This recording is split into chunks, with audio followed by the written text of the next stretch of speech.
Oh my god! Why? Cliffhanger, damn it! You see, guys? You see, Horikoshi comes in goes away for 2 weeks! 2 weeks! And he's already spitting flames in this chapter, and the next week is gonna be. Oh my god. I'm sorry, bruh. This arc, man. I cannot wait to see this arc animated. When this arc is animated, oh my god, they better go balls to the walls with the animation. I need movie budget animation here, guys. I have never been so glad, so happy to read My Hero Academia for the longest. Oh, we got everything up in here. We got everything. We got the continuation of the Shigarashi stuff here. We get the battle of, well, the people who love Deku, Ochako and Toga. That happened. And then the chapter ends off with Gigantomachia finally getting to the battlefield. F me, bro. I was really getting into the life of No My Hero Academia a bit. I'm like, you know what? I can wait. I could probably wait 3 weeks, but then I saw this, I was like, oh, no, I can't. Thank you that we're getting a new My Hero Academia chapter next week, November 8th. So I cannot wait to read that manga chapter. I'm gonna be so happy. Anyways. Let's get into it because, my god, this chapter had everything this week. Anyways, we finally, and I mean finally, come back from our 2-week hiatus after the break. So, okay, we're back now, guys. We're back. Anyways, this is My Hero Academia manga chapter 289, titled Miss Candid and Miss Shutaway, which I think is a reference to Ochako and Toga. Anyways, we get a flashback scene that was taking place shortly after the deploying to stop Gigantomachia. Now, the two heroes focused on here is Nezare and Ida. And essentially, Nezare asks Ida, like, why are you coming with me? And stuff like that. And essentially, he's going because he's like, well, I had 2 friends out there and, they did something. Well, he said 3 of my classmates are there, but 2 of them, they did something for me in the past, and I feel like it's my way to pay him back and stuff like that. Well, he says in the manga chapter, they taught these 2 people in his class, taught him a valuable lesson, which is a reference back to the Hero Killer Stain arc, if that's what you call it. I just call it season 2, the back half of season 2, when Ida went on his own to try to get revenge for his brother, and Deku and Todoroki taught him that lesson. Hey, we're your friends. We'll always be back here to help you. And he wants to do the same for them. So, okay, nice callbacks. Nice callbacks to things from the past that are somewhat happening here. Well, even though technically Deku is the one that's been going on his own here, other than that stuff. So yeah. Anyways, I'm reading this chapter for the first time. I'm reading this like a few minutes after I read the chapter. We're thrusted back into where we last left off with the Deku storyline going on. The Deku Shigarashi storyline going on. Todoroki catches Deku, and they manage to fall to the ground. He makes sure to check to see if everybody's okay and they're resuscitated. So, for anybody saying, is Bakugo dead? Is Bakugo dead? No, Bakugo's still alive and kicking and he's breathing. Well, we don't know if it's going to be for now, but he's still alive and he's breathing. Deku, he's still alive and he's still breathing. He's just badly wounded, and I think he has nothing else left to fight for, or nothing else left to give, because the dude's arms are legit shredded. His body, he's bleeding from everywhere too, like his face and everything. There's no point. Anyways, Todoroki hears something, and next thing you know, so now Shigarashi, thanks to All For One, knows how to do that, super long nail attack thing. I don't know what you call it. The one thing with the red, black, long beams. And you just see Shigarashi on it, like legit, like a lifeless body of Shigarashi, just using the thing just to crawl to them. I kid you not, dude. Listen, I just gotta say this. Some of the vibes we're getting here, I forgot to mention in the one scene in the internal mindset, when All for One was like coming out of, well, I said it's like, I said it was like Venom's Venom little symbiote thing. Can I just say this? There's been some elements in this fucking arc, dude. I have been getting Resident Evil type of vibes. I would not be shocked if some of the things I'm seeing here are legit from Resident Evil. No, that was the stupid Dragon Ball Super. The Moro head. That looks like something out of Resident Evil. There. This looks like something out of Resident Evil here too. Okay. We're just gonna take things from Resident Evil. No. I'm totally fine with that.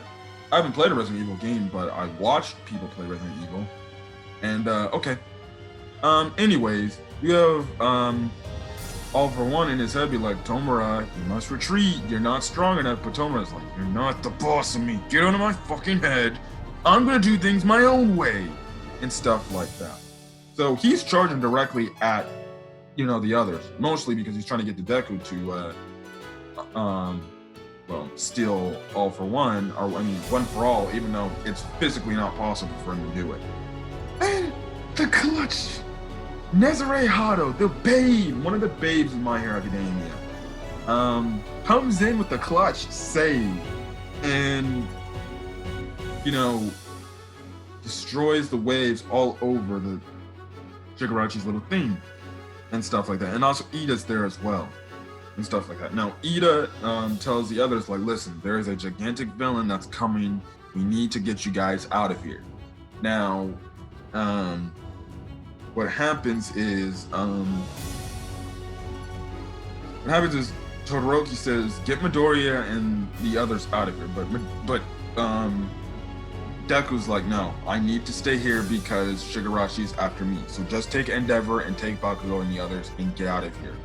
Now they cut out. Now Nezare looks over, and she sees what I'm guessing is a Bradley damaged Ryuku. And obviously that's her like mentor figure, her master in a way, and she gets really pissed. That's the only person I even zoomed up, and I'm like, I think that's Dragon Hero Ryuku. She's too badly damaged to see who it really looks like, but I think that's who it is because only Nezare would have that type of reaction to something and stuff like that. So yeah, now Todoroki says, listen, his healing factor has cooled down a bit, and he's weakened now. Now, Shigarashi, like I said, if it didn't look already enough, he's like, God damn it, man. I had them, and then more show up. So many maggots! And stuff like that. Then, we cut back to the fight between Ochako and Toga. And my god. Holy crap. So anyways, we asked Toga was on top of Ochako and not a, what type of way. Ochako manages to flip Toga off and stuff like that. Now, Ochako's like, listen, this ain't gonna be like last time, but girl, I'm stronger. So, I'm more prepared this time. She thinks in her head, she knows she has to touch Toga to try to make sure to get Toga off her balance and stuff like that. Also, she needs to make sure that Toga does not steal her blood and, transforms into her again and kind of uses her power against her. Now, Toga goes on to say this. She's like, listen, Ochako, when I think about the people I love, it makes me want to become them. The desire to take their blood from myself gushes up till I just can't stand it. I get all emotional just thinking about it. That's how I am. But other people aren't like that. It's so hard for me to live like this. This one nasty lady, and she's saying this in the midst of the fight of where Ochako's coming straight at her, and it's just some good paneling by Horikoshi. You just see, Ochako just trying to go at her and stuff like that, but Toga's just clearly dodging her and everything.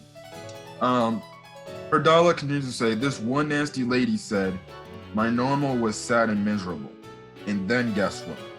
She tried to kill me. So you know what I did, Ochako? Um, I use your blood and your quirk to drop her from way high. Well, you know, the last couple weeks when Toga asked that question, we thought maybe there could be a chance where Toga could redeem herself, maybe, work to be a better person. Like how I threw my phone well, you didn't see it, but I threw my phone. Well, I think that's totally out of the window now, because now she's using other people's quirks in terms of our favorite girl, Ochako, and killing people. Yeah. I really thought maybe there could be a chance you could redeem her, even though she's done all these bad stuff, but you can't redeem that. She just kills to kill, and she doesn't care. And she literally takes enjoyment out of killing people. And she did it with Ochako's quirk. And I'm guessing with what she did is she turned into Ochako. She used Ochako's quirk, her float and release, her float powers. She touched the lady, and she made her hover above, like, I guess above the building, and she probably kind of pushed her to the side, where there was no like drop point, or obviously she's like high in the sky, and then she just said release, and then she dropped her to her death. Well, wow. And she did that all because this lady said she was sad and miserable. And then you tried to kill her too, but you didn't detain her. Or defended yourself. You just killed her back. It's like, that's fucked. So, I guess no redemption arc for Toga then? Okay. She goes on to say, drinking the blood of someone I love gives me their quirk too. I was so happy when it happened. Oh yeah. Okay. I just remembered this. She's referring to the one chick who was in the Meta Liberation Army arc, if you remember from the My Villain Academia arc. That's what she's talking about. So, yeah, I totally forgot the girl's name, but that's who she's talking about. Anyways, as we all remember, I do remember that. Anyways, we see, obviously, Otako's pissed, and she's like, Toga? And he does her little whip things to try to contain her. That doesn't work. Then Toga does her little shot things, but Ochako blocks that. And stuff like that. But it sends her flying into this debris inside the little wooden house. Ochako responds by saying, I would never feel happy about dropping a person out of the sky. I mean, what's your point? What are you trying to tell me? And then this is when things kind of get a little messed up here. You see Toga essentially pick up this little All Might ornament or type of thing. And I believe, from what I can remember, Deku gave her this as a present, and she said she would always treasure it. I know I'm totally wrong. I'm sorry, I forgot. But please put that in the comment section and make that known, because I'm sure that was a present Deku gave Ochako, which meant a lot to her and stuff like that. Now you see, Toga. She's like, "What's this? What is this?" And Ochako's just trying to have her. She's like, "Give that thing back to me," and stuff like that. And Toga's like, "Oh, seems really precious to you, doesn't it?" And Ochako says it sure is, because of Deku. Who else? And stuff like that. Now, for some reason, Toga tries to relate this little ornament gift Deku gave Ochako to twice dying. But okay. And she says, well, what? Jin was a precious brother to me. And this is when Toga says, we're the same, Ochako, because I know you like Izuku. It cuts back. We get a short little flashback of, I guess, the aftermath. It seems like she was watching in on after when she pressed Izuku back at the Hero Lies and Bleeding exam arc. And Izuku, or Deku, was telling Sero and Ochako what the hell is going on. She goes on to say, I've always felt that. So Izuku must have given this to you, right? That makes us the same. Ochako in her head is thinking like, I gotta make a move because she keeps dodging. And this is what she does. Ochako has her moment here. And then she says, I've shut those feelings away. Because we all know, back in the Heroes Licensing exam arc, we knew Ochako had a very much affection for Deku, but she said in her eyes, or in herself, that she needed to put those feelings away for Deku because she wanted to focus on herself and stuff like that. In the same moment, she does this move called Zero Satellites, where some of the ropes, as well as after she touched them, they're essentially floating, and she just is like, launching them at Toga's way and stuff like that. And yeah, now Toga replies by saying, exactly, I did the exact same thing like you did, Ochako, and saying like she's held in her feelings for long too. She goes on to say, and I thought we were going to get a flashback to Toga's backstory, but she just, I guess, explaining her backstory through, dialogue. She goes on to say, when I was little, I was told to stop being me. But that doesn't work. When you shut your feelings away, it only grows inside. I'll give my analysis and my thoughts at the end of the video after I'm done doing that. But I have some things to say about that. Which honestly is as much as crazy as Toga sounds. She does make a good point in reference to Ochako and her feelings towards Deku. Anyways, Ochako replies by saying, Toga, if you're going to live as you please and threaten people, then you also have to live with the consequences. Essentially saying, here how's I anticipated. She's essentially not saying like, I'm going to kill you, but you need to live with the consequences, the judgment of what you do for your actions and stuff like that. So yeah. And that's when Toga's like, that's right, I thought so. And she essentially is like, thanks for that, bye-bye. And she throws these knives in, which I'm guessing is a way to shank Ochako, and it seems like Ochako's not prepared. Then, like I predicted, Sue comes in the day. Froppy, our lovable frog hero, comes in the day to save the day. She kind of breaks up the knife stuff and stuff like that. She wonders, why is Toga here? And stuff like that. It's fun, and then we get a funny dialogue where Toga's like, hi, Sue, you. And then we all know Sue does not like being called that. She's like, I thought I told you not to call me by my name like that. And I'm like, and stuff like that. Eventually, Toga escapes and stuff like that. Ochako knows this. That's when we get a little broadcast thing, I'm guessing from the broken TV, that says, won't stop. The giant villain getting bigger won't stop. We're losing live airwave feed. So obviously the network's TVs are down now. Nobody knows what's going on now.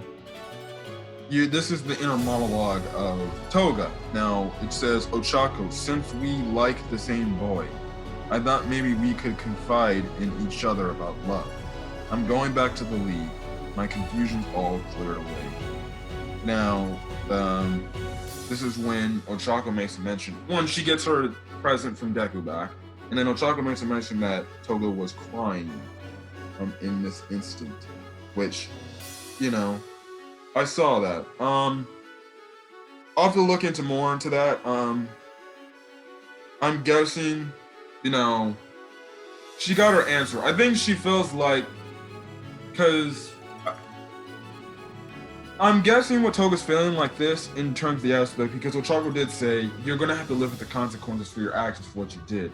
And I think maybe in Toga's mind, she's thinking, well, I guess that means, if it comes to it, she will kill me if she has no, other option to do it, which could be the reason why she was crying. And obviously, Ochako mentioned that. So we Still haven't gotten the true finale battle with Ochako and Toga. They're definitely planting the seeds like they did way back at the start of season 3 for My Hero Academia with this Toga thing. So we got Ochako Toga 2, and it kind of ended up in a draw. Now I thought this would be like a battle where it would go to like the length where one character might end up kicking the bucket or just barely making it out alive out of this. Well, both characters are in tip-top shape. Anyways, the manga chapter ends off with this rumbling going on, and next thing you know, you see Todoroki, Ida, and Nezure all shocked, and they see, and then this one big panel, you can see in the background that Gigantomachia has arrived, and he is literally only maybe meters away from the battlefield with Shigarashi. And you just see his face, along with Todoroki's shocked face. Deku is shocked. They show Dabi. So the hints of him being a Horikoshi. If you do not capitalize and finally reveal to the fact that Dabi is a Todoroki, and I'm saying this because Todoroki's there, and Endeavor's still there, and they're all shocked. Obviously, Nezure and Ida and Todoroki, they're just like, great. And then they showed Shigarashi's face in the last panel, but it's kind of whited out, and it looks like he's smiling. So yeah, and then the next chapter won't hit till next week, which is November 8th. And it was a really good manga chapter for My Hero Academia. I enjoyed it. So yeah. Okay. Now my thoughts on my thoughts where the chapter could be going. Well, now we're definitely getting a conclusion. The conclusion of this arc's coming. The only thing is, bad things are starting to happen. Gigantomachia is now at the battlefield, and he's arriving at the battlefield. I think we're gonna get the revelation of Dabi being Toya Todoroki because Endeavor's there. Maybe he might kill Endeavor. Listen, I have no clue what. I think now going forward, we're strictly gonna focus on that side of the battle, and that's when the arc is gonna end off. And as far as what I was going to talk about when it comes to Ochako saying, or Toga saying, you know, your internal feelings will only grow stronger if you keep them shut in. I think what Toga was trying to tell Ochako is, oh yes, you shut your feelings in, you know, for Deku for so long, but listen, you know, that's only gonna make your feelings for him just grow stronger and bigger for him than it already is now, and you're gonna start to long for him eventually, which I think is where it's going. I've said it, like, listen, they don't have to make the whole love story between Ochako and Deku a main point of the My Hero Academia storyline, and this is my personal thoughts. If you're feeling it some other way in what Toga said, okay, that's fine by you. We agree to disagree, and you can put that in the comment section, your thoughts on what Toga meant by that statement. But what I'm saying here, I do like the love story going on, the little side love story between Deku and Ochako. But I think, and I know, you know, we always have to have Ochako grow, but I think, you know, her little resolution is not only going to be meeting, you know, Toga and finally being the hero she wants to be, but I think also her resolution will be she'll finally tell Deku how she feels about him and stuff like that, and maybe that will be the resolution to her little storyline, and they can hook up and have, I don't know, Deku Ochako babies. But I think the thing is, I think we're gonna get a point in the story, maybe that Ochako, you know, she just can't contain her feelings and stuff like that. We know even after, you know, the moment she said, I'm gonna shut away my feelings for Deku. We know that she does struggle and she still does have feelings for Deku, and I think Toga's saying, like, you can't leave those feelings in for long, girl. You're gonna eventually start to long and maybe go crazy for Deku, especially say if another girl comes up and tries to take him. That's just my thoughts. I just have a feeling that maybe Ochako will probably be maybe a start to Ochako being more worried about Deku, and I guess trying to be more close to Deku now.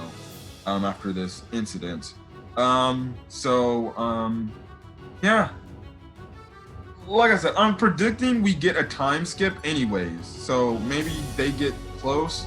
And I've also said this, well, I've heard other YouTubers say this, and I will say this, after this battle, Deku is going to be more, I would say, like more, I wouldn't say take the full Batman approach, but might be a more broodier type of character, like a more darker type of character where he's kind of just like, well, I guess I'm gonna do that, where he's more serious, and he might not be the Deku we all used to know. He's cheerful and happy. This battle is definitely gonna change him, maybe for the worse, because he's gonna be more brooding and stuff like that. So, yeah, and we know maybe, and maybe that's the case. Ochako can be the person he releases his true feelings to and how he feels about stuff. And who knows? Maybe Ochako might be the next person Deku will maybe tell, like, hey, I have this secret power given to me from All Might, and I just can't handle the pressure of it.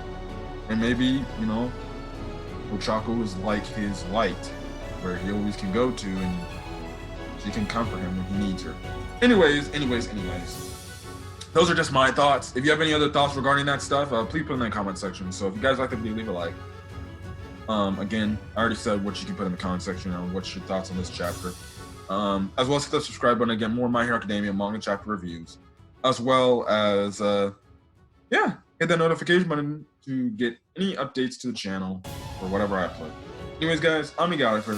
Hopefully you guys have a great rest of your day. Until then, guys, peace.